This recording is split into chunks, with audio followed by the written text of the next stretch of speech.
Hello കൂട്ടുകാരെ, എല്ലാവർക്കും നമ്മുടെ പുതിയ വീഡിയോയിലേക്ക് സ്വാഗതം. അപ്പോൾ എല്ലാവരും സുഖമായിട്ടിരിക്കുന്നു, സന്തോഷമായിട്ടിരിക്കുന്നു വിശ്വസിക്കുന്നു. ഓക്കെ, അപ്പോൾ നമ്മുടെ NHSലും അതുപോലെ പബ്ലിക് സെക്ടറിലെല്ലാം സാലറി ഹൈക്ക് ഗവൺമെൻറ് പ്രഖ്യാപിച്ചിട്ടുണ്ട്. നമുക്കറിയാം എല്ലാ വർഷവും തന്നെ ഈ ഫീൽഡിൽ സാലറി ഹൈക്ക് ഗവൺമെൻറ് പ്രഖ്യാപിക്കുന്നതാണ്. അതുപോലെ തന്നെ ഈ വർഷവും ഗവൺമെൻറ് സാലറി ഹൈക്ക് പ്രഖ്യാപിച്ചിട്ടുണ്ട്.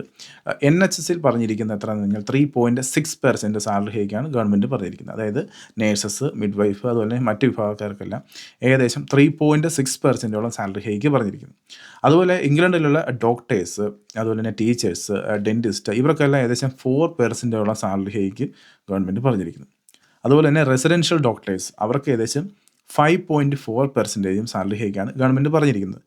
ഇത് ഇപ്പോൾ നേഴ്സുമാരെ സംബന്ധിച്ചിടത്തോളം വലിയൊരു സാലറി ഹൈക്കാണെന്ന് ചോദിച്ചു കഴിഞ്ഞാൽ ഞാൻ അല്ലെന്ന് തന്നെ പറയും. കാരണം എന്ന് വെച്ചാൽ ഇപ്പോഴത്തെ അവരുടെ സാഹചര്യം വെച്ച് ഗവൺമെൻറ് ഇപ്പോൾ മാക്സിമം സ്റ്റാഫുകളെ വെട്ടിക്കുറയ്ക്കാൻ നോക്കുന്നു. ഞാൻ നേരത്തെ ഒരു ചാനലിൽ നമ്മുടെ വീഡിയോയിൽ പറഞ്ഞിരിക്കുന്നത് പോലെ ഒരുപാട് ലോക്കൽ ചാനലെല്ലാം വന്നപ്പോൾ ഒരു വാർത്തയായിരുന്നു.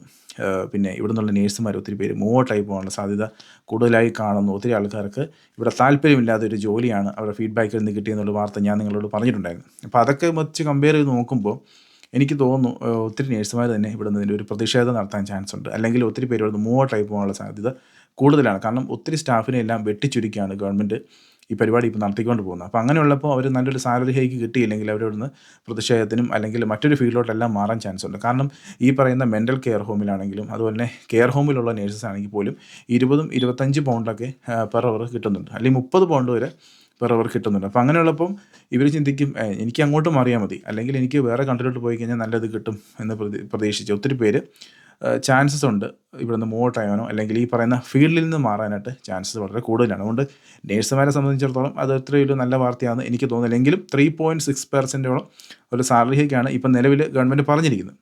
പിന്നെ ഒരു മറ്റൊരു സന്തോഷ വാർത്ത എന്ന് പറഞ്ഞാൽ ഇപ്പോൾ നമ്മുടെ പൗണ്ടിൻ്റെ റേറ്റ് വാല്യൂ വീണ്ടും കൂടിയിരിക്കുകയാണ്. ഏകദേശം 115 രൂപയാണ് ഇപ്പോൾ ഒരു പൗണ്ട് കൊടുത്തു കഴിഞ്ഞാൽ നമ്മുടെ നാട്ടിൽ കിട്ടുന്നത്. അതായത് 115 രൂപയോളം പൗണ്ടിൻ്റെ റേറ്റ് വാല്യൂ കൂടിയിരിക്കുന്നു. ഇനി ഇത് മുൻപോട്ട് കൂടുമെന്നാണ് മാർക്കറ്റ് സ്റ്റഡിയൊക്കെ പറയുന്നത്. എത്രത്തോളം ആണെന്ന് അറിയില്ല നമുക്ക്. പക്ഷേ ഇപ്പോൾ 113 നിന്ന് കുറയാതെ തന്നെ നല്ല രീതിയിൽ കൂടിക്കൊണ്ടിരിക്കുന്ന ഒരു അവസ്ഥയിലോട്ടാണ് പോയിക്കൊണ്ടിരിക്കുന്നത്. ഇത് നാട്ടിലോട്ട് പൈസ അയക്കേണ്ടവർക്ക് വളരെ സന്തോഷം തരുന്ന ഒരു കാര്യം തന്നെയാണ്. കാരണം നല്ലൊരു എമൗണ്ട് തന്നെ നാട്ടിലോട്ട് എത്തും. അതുപോലെ നാട്ടിൽ നിന്ന് ഇങ്ങോട്ട് പൈസ അയക്കുന്നവർക്ക് അത്രയും സന്തോഷം തരുന്ന ഒരു വാർത്തയല്ല ഇത്. ഓക്കെ, അപ്പോൾ അതാണ് നമ്മുടെ ഇന്നത്തെ വീഡിയോ ഇഷ്ടപ്പെട്ട് കഴിഞ്ഞാൽ നിങ്ങൾ ലൈക്ക് ചെയ്യുക, സബ്സ്ക്രൈബ് ചെയ്യുക, ഷെയർ ചെയ്യുക. നിങ്ങൾക്ക് എന്താണോ പറയാനുള്ളത് പറയുക. മറ്റൊരു വീഡിയോ ആയിട്ട് വീണ്ടും കാണാം. അതുവരത്തേക്കും ബൈ.